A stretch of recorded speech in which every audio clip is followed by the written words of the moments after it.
34º Congreso Nacional de Medicina General y Social. Germán Enrique Reyes Forero.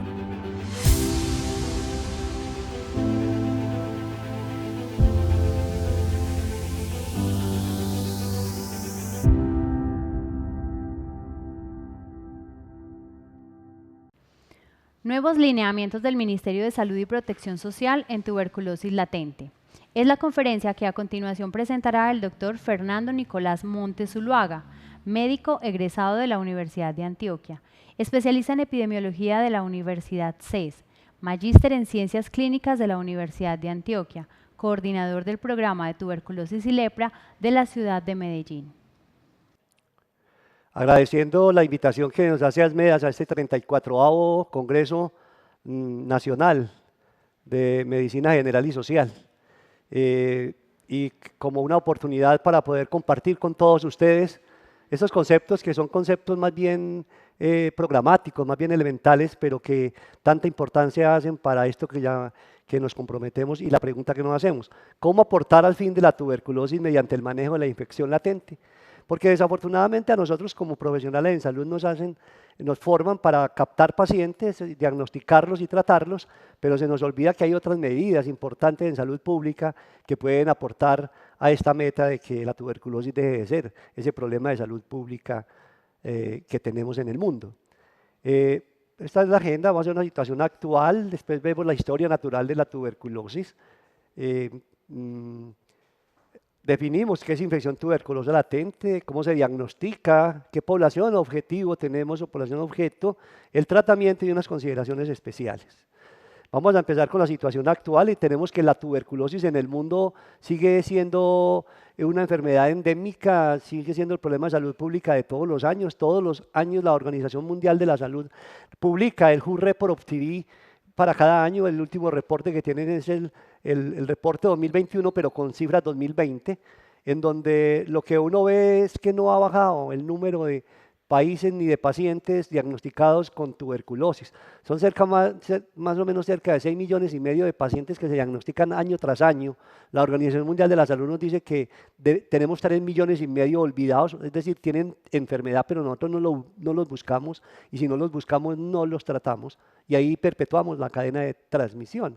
Entonces vemos ese panorama mundial en donde los países más pobres son los que tienen la carga más alta y los países ricos son cargas que no son problemas de salud pública para ellos. Colombia está ubicada en diría uno más o menos en un país de riesgo bajo medio, porque apenas tiene 24 casos por 100,000 habitantes. Pero cuando uno mira la situación en Colombia, uno se da cuenta que hay diferencias territoriales, y ahí están todos los departamentos con carga de casos de tuberculosis, en donde Antioquia, Valle, todo el tema de los Santanderes, el Meta, tienen unos problemas importantes de tuberculosis. Pero si uno en el territorio empezara a focalizar más, encuentra que no es el departamento, sino los municipios de los departamentos en donde hay más carga. Hay que buscar qué municipios. Por ejemplo, Antioquia tiene a Medellín con el municipio con más carga de tuberculosis, porque de 2,600 casos que se reportan actualmente en Antioquia, 1,600 a 2,000 casos los aporta Medellín. Y cuando uno ubica Medellín, hay comunas que tienen mucho más riesgo, y todo correlacionado con lo que es la calidad de vida de las poblaciones. El informe global de la tuberculosis del 2021 nos recordaba unas cifras que son un poquito dramáticas, porque en la meta de acabar con la tuberculosis se había propuesto disminuir la incidencia de tuberculosis un 20%, realmente la incidencia apenas bajó un 11%. Además, el tema de las muertes, en tuberculosis no debería haber ningún muerto porque hay un tratamiento que es efectivo. Sin embargo, de un 35% que es la meta, apenas logramos un 9,2% de disminución de esa muerte. Y los gastos catastróficos que genera la enfermedad, es decir, esa plata que gasta el paciente por los pasajes, por los copagos, por las automodeladoras, por todos los gastos que implica tener esta enfermedad, que deberían ser cero, realmente no estamos lejos porque no hemos llegado ni a la mitad de esa meta. En los objetivos del tratamiento de cuántos pacientes debiéramos tratar en un promedio, en un periodo de tiempo de 2018 a 2022, una reunión mundial de las Naciones Unidas, una reunión de 2018, planteó que deberíamos nosotros tratar al menos 40 millones de pacientes con tuberculosis y apenas estamos tratando 19 millones. Que en los niños debiéramos tratar 3,5 millones y apenas estamos tratando 1,4. Y lo mismo pasa con la tuberculosis resistente, que de 1,5 millones estamos tratando 483.000 y en tuberculosis resistente, realmente en los niños que teníamos que manejar más o menos 270.000, estamos apenas con 12.000 pacientes. Es decir, tenemos un rezago en lo que es el manejo del programa de tuberculosis y el manejo de los pacientes de tuberculosis.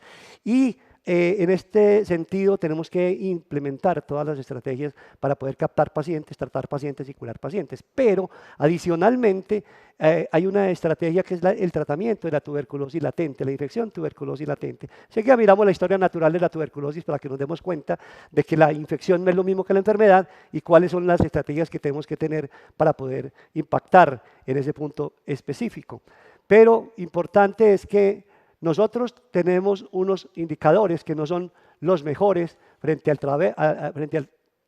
tratamiento de la infección tuberculosa latente y no tenemos tampoco ni recursos suficientes ni la investigación suficiente. En todos esos indicadores que nos muestra esa reunión y este informe mundial del 2021, encontramos entonces que hay una deuda grande en lo que es el impacto que queríamos tener con la tuberculosis en el mundo. Se estima que cerca de una tercera parte de la población mundial tiene infección tuberculosa latente.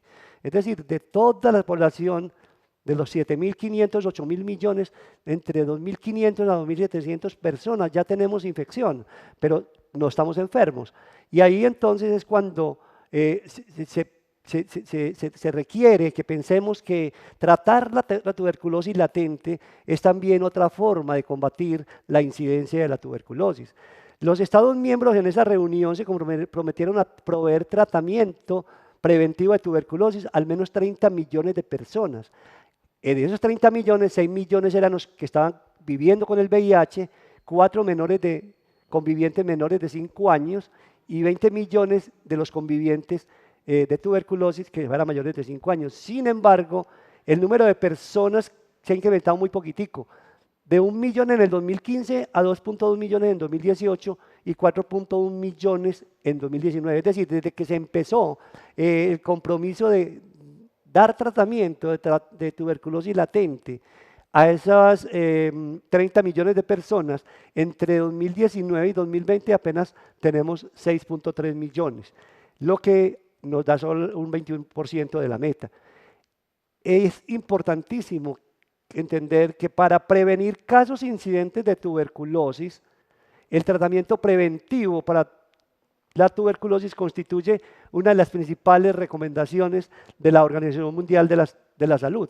Entonces, en ese sentido, tenemos que verificar realmente nosotros cuál es el compromiso que estamos en esa captación de población objetivo para darle tratamiento a la TB latente, y vemos entonces que en Colombia, en los años 2019 y 2020, el número de casos disminuyó significativamente de cerca de 1.600 casos que teníamos en 2019 con tratamiento de tuberculosis latente a apenas 1.400 en el 2020, explicado en parte por la disminución de los diagnósticos que la pandemia nos trajo en muchas de las enfermedades y la desatención que tuvieron muchos de los pacientes, ¿cierto? Entonces, es el panorama que tenemos en Colombia y una cosa muy llamativa. Esto es una cosa bien importante porque cuando nosotros le decimos a los médicos que por favor capten pacientes con tuberculosis, les den tratamiento y se curen, uno de los retos es poder mantener el paciente en el esquema de tratamiento, los 6 meses de tratamiento que requiere la tuberculosis activa y uno lo que quiere es que si hay 100 pacientes con tuberculosis, 100 pacientes se curen. Pero los indicadores que nos muestran a nivel nacional son indicadores que no cumplen esas metas porque apenas tenemos un global del 70 a 75% de éxito en el tratamiento. Pero lo más llamativo es que si bien los indicadores del tratamiento de tuberculosis activa están bajitos, cuando uno mira los informes, este informe fue el que nos presentaron de 2021, como cohorte 2019, recuerden que las cohortes son cada año, encuentra uno que el éxito de tratamiento en tuberculosis latente, es decir, el número de la proporción de personas que empezaron tratamiento de tuberculosis latente, apenas fue del 27%. Es decir, nosotros tenemos olvidado 74% de personas, 73% de personas, porque le empezamos tratamiento para tuberculosis latente y nunca nos preocupamos porque el tratamiento lo hagan de manera completa. Entonces estamos haciendo la tarea mal. Primero, no estamos captando la población objetivo de diagnosticar el TB latente y tratamiento, sino que cuando los tenemos, a los poquitos que tenemos, ni siquiera le hacemos seguimiento para garantizar que encuentren realmente el beneficio de una tuberculosis latente, que es todo el tratamiento. La tuberculosis tiene una historia natural, pero antes de ver la historia natural es importante resaltar que hay unas medidas básicas para controlar la tuberculosis y la primera es curar los casos. Si yo curo casos, no va a haber fuentes de infección. Es decir, los pacientes que curo no van a transmitirle la enfermedad a ninguno otro. Entonces, lo primero que hay que hacer en países como Colombia, que tiene tanta carga de tuberculosis, es buscar casos activos, curarlos y con eso disminuimos cadena de transmisión. La detección pasiva de casos es como el común denominador, que es que todo paciente que vaya a consulta de cualquier causa, nosotros pensemos que tiene tuberculosis solamente con un criterio. Si tiene tos y expectoración por más de 15 días, con ese solo criterio se debería empezar el tamizaje para confirmar o descartar la enfermedad. Y no necesita ningún esfuerzo, por eso se llama detección pasiva, porque los pacientes van a la consulta, los pacientes piden la consulta. Yo no tengo que salir del consultorio a buscar pacientes, que es el caso de la detección activa cuando yo me voy para asilos, me voy para albergues, me voy para congregaciones, me voy para conglomerados para mirar si hay tuberculosis. Entonces, en ese orden de idea, la quimioprofilaxis, que es el tratamiento de tuberculosis latente, está como tercera medida de importancia en el control de la tuberculosis, pero siendo tercera medida, realmente la tenemos muy olvidada, ya vimos el dato, tenemos muy poquita captación de pacientes en quimioprofilaxis y además cuando le empezamos el tratamiento a lo que lo requieren, no garantizamos que realmente se lo hagan. Y la vacunación, por último, pues se sabe que la vacunación no previene la tuberculosis, que previene formas graves de tuberculosis, tuberculosis meningia, tuberculosis miliar. Entonces ahorita nos vamos a enfocar a lo que es la quimioprofilaxis. Y la quimioprofilaxis es el tratamiento que se da a la infección tuberculosa latente, es decir, no hay síntomas.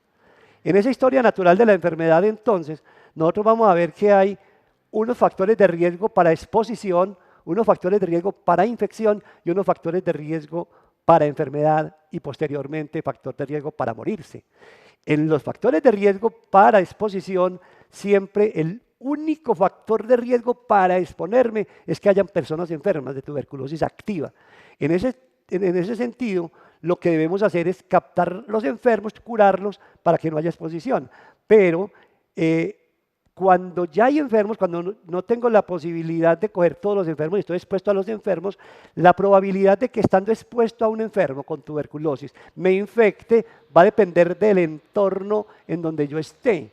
Es decir, yo me infecto es porque hay pacientes con tuberculosis, ese paciente de tuberculosis tiene carga bacilar alta, es decir, tiene baciloscopias 1, 2 o 3 cruces, pero además estoy cerca del paciente o estoy en contacto más continuo con el paciente o estoy en un sitio donde no hay ventilación ni hay iluminación. Esos son los factores del entorno que hacen que estando expuesto a infectarme yo adquiera la micobacteria a nivel de lo que ya sabe, a nivel de vías aéreas, que es por donde realmente hace el ingreso de la micobacteria.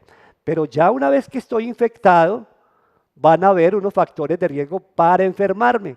Y los factores de riesgo para enfermarse dependen exclusivamente de las condiciones individuales, de las condiciones de inmunocompetencia que tengan los pacientes para enfrentar esta infección. En términos generales, la gran mayoría de los 2.700 millones de personas que estamos infectados, no tenemos problemas, no desarrollamos tuberculosis activa porque tenemos ese sistema inmune competente. Pero si el sistema inmune se baja porque tengo tratamiento esteroideo, porque tengo tratamiento inmunosupresor, porque voy a recibir un trasplante, porque tengo insuficiencia renal crónica, porque soy contacto menor de un paciente con tuberculosis, incluso personal de salud, realmente no nos va a pasar nada si tenemos el sistema inmune competente, y la muerte va a depender del individuo en la medida que identifique síntomas y consulte, y de los servicios de salud que lo atiendan y que piensen que esos síntomas que tiene el paciente son sugestivos de tuberculosis y puede ser entonces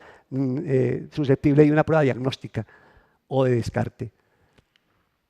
Esta es la forma de transmisión, sabemos que es vía aérea, que es aerosol, por eso es imposible uno evitar contagiarse, porque es que nosotros no escogemos el aire que respiramos. Además, los aerosoles duran horas en el ambiente, donde una persona con tuberculosis en un espacio cerrado tose o habla, cuando sale del espacio el aerosol queda ahí, y es un aerosol compartido con todos los que estén ahí en esa reunión o los que entren después. Entonces es muy difícil uno evitar contagiarse de la micobacteria en territorios o en sitios donde hay tuberculosis, porque es respirando que se adquiere la infección. Entonces, cuando una persona canta, tose o estornuda, lo que hace es botar al aire unos aerosoles con la micobacteria. Recuerden que deben ser partículas de menos de 5 micras para que quede suspendida en el aire. La persona susceptible inhala el germen, que llega a los alvéolos, y allá el sistema inmune controla. Aquí es donde está el meollo del asunto. En esta infección controlada, que mientras las defensas o el sistema inmune sea bueno, no va a tener ningún problema, pero si se debilitan por cualquier causa de las que mencionamos, se va a expresar la enfermedad como enfermedad manifiesta, y es en este punto donde es transmisible la enfermedad. Aquí en el tema de la infección controlada o la infección latente, realmente no pasa absolutamente nada, el paciente no tiene ningún síntoma, nosotros infectados no tenemos síntomas, no transmitimos, pero sí deberíamos tener tratamiento profiláctico si cumplimos con uno de los criterios que mencionaremos a continuación. Entonces, ¿cómo se define la infección tuberculosa latente? No es más que un estado de respuesta inmune persistente a estimulación por antígenos de Mycobacterium tuberculosas sin evidencia de tuberculosis. Importantísimo ese concepto. Es un estado de respuesta inmune persistente a estímulos, es una reacción de hipersensibilidad retardada que no media anticuerpos, sino que media linfocitos T. Entonces, esa es la definición clásica. ¿Y cómo hago entonces yo para poder diagnosticar que tengo infección tuberculosa si no tengo síntomas, no tengo nada? Entonces, la respuesta está en que no hay un gol estándar, pero que tenemos 2 pruebas recomendadas por la Organización Mundial de la Salud, que es la prueba de tuberculina, la PPD, o el cuantiferón o IGRAS. Esas 2 pruebas son las pruebas que están recomendadas para detectar infección tuberculosa latente, con ventajas unas, con desventajas otras. Aquí están entonces más o menos listadas. El problema de la PPD es que tiene interferencia con la BCG, que interfiere con micobacterias no tuberculosas, que hay que hacer una visita para verificar el crecimiento de la pápula en 72 horas, o sea que son 2 actos médicos que se hacen para un diagnóstico, que el tiempo de resultados son 72 horas, que hay periodo de ventana inmunológica donde puedo tener falsos negativos, y que la variabilidad de la lectura depende de quien la aplique y quien la lea, o sea que hay una variabilidad subjetiva de esas personas. Y la IGRA, o sea, el cuantiferón, que es la más socorrida a nivel de países desarrollados, tiene una ventaja, es que no hay interferencia con BCG, que es menor interferencia con micobacterias no tuberculosas, que no requiere visitas de retorno porque tomo la muestra y simplemente la proceso en 24 horas, no tiene periodos de ventana largos, y la variabilidad no es porque es una lectura es una lectura computarizada, entonces no vamos a tener problema. Pero en Colombia, por efectos de costos, básicamente utilizamos la PPD, la prueba de tuberculina. La prueba de tuberculina, que hay una guía del Instituto Nacional de Salud y del Ministerio. Para esas pruebas, quien quiera simplemente lee la guía para la aplicación de esa prueba. Es un precipitado proteico purificado derivado del medio de cultivo de tuberculosis. Se basa en la capacidad de la micobacteria de inducción en reacción de hipersensibilidad, ya la dijimos. Se realiza mediante una técnica que se llama Mantoux, que es una técnica que hace referencia más que todo a la administración, a la técnica de administración, que es por punción. No se repite en quien ha sido positiva ni en personas con antecedente personal de tuberculosis activa, porque yo lo que hago es decir, tuvo contacto con la micobacteria, entonces si hago una prueba de tuberculina hoy, yo dentro de 20 años va a seguir siendo positiva porque ya tuve el contacto con la micobacteria, o sea, no se repite ni cuando tenga tuberculosis o cuando tenga una tuberculina previa positiva. La lectura y aplicación debe estar a cargo de un profesional que haya recibido adecuado tratamiento y entrenamiento, porque muchas veces el personal sin experiencia tiende a leer como mayores las reacciones intensas porque incluyen el eritema circundante. O sea, hay un colorado y eso lo miden como que fuera induración. Entonces, esa tendencia a sobredimensionar el crecimiento de la pápula hace que sean falsos positivos, y como menores, reacciones débiles porque no ven coloradito, pero si tocaran verían que hay un levantamiento. Entonces muchas veces podemos tener falsos positivos porque estamos sobrevalorando la medición o falsos negativos porque estamos subvalorando esa medición. Simplemente entender que la lectura se realiza a las 72 horas, que es cuando la reacción se hace más precisa, y debe consignarse el resultado en milímetros de induración. Se debe medir el eje transversal, no el longitudinal, y solo medir la induración. Y la dosis que se aplica de este derivado proteico purificado es 0.1 mililitros subdérmico, que casi siempre nos han enseñado que es en la cara ventral del brazo, pero que se hace es en la cara dorsal del brazo. En niños, entonces, el algoritmo va a ser un poquito diferente. Recuerden siempre descartar tuberculosis activa, y en niños es importante, si el niño pérdida de peso, si tiene tos con expectoración, fiebre mayor a 8 días, si ha tenido disminución en el nivel de actividad de juego, sospeche tuberculosis. Entonces, si el niño tiene esa condición, contacto de un paciente con tuberculosis, pero tiene uno o más síntomas de esos, entonces debo descartar tuberculosis activa y voy a empezar a pensar en dar tratamiento de tuberculosis latente en los niños que no tienen ningún síntoma. Y en ese sentido, entonces, yo voy a aplicar una tuberculina y voy a tomar una radiografía de tórax. Los resultados posibles es que la radiografía de tórax sea anormal y la PPD negativa o positiva, pero tiene una radiografía anormal, debo descartar tuberculosis activa. Pero si el niño tiene radiografía normal y tiene tuberculina positiva mayor a 5 milímetros, le inicio tratamiento para tuberculosis latente. Si tiene la radiografía normal, pero la tuberculina es negativa, evalúo si existe inmunosupresión o no inmunosupresión. Si existe inmunosupresión, de una vez le empiezo el tratamiento para tuberculosis latente, a pesar de que tenga tuberculina negativa y radiografía de tórax normal. Si el niño no está inmunocomprometido, empiezo el tratamiento de tuberculosis latente por 3 meses, y a los 3 meses le repito la prueba de tuberculina. Si la prueba de tuberculina es positiva, le completo el esquema de 6 meses, y si la prueba de tuberculina es negativa, suspendo ese esquema que inicié. Es básicamente el tratamiento de la tuberculosis latente en adultos y en niños. El tratamiento, tenemos 2 esquemas de tratamiento actualmente en Colombia.